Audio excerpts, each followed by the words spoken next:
हनुमान् श्रीपदो वायुपुत्रो रुद्रो नघोजरः अमृत्यवीरवीरश्च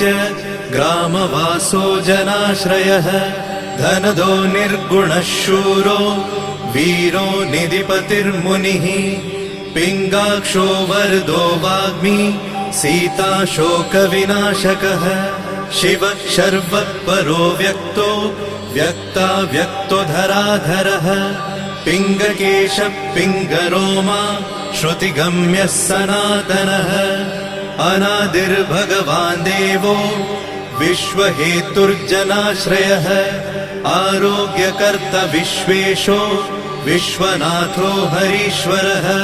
भर्गो रामो रामभक्तः कल्याणप्रकृतिस्थिरः विश्वम्भरो विश्वमूर्तिर्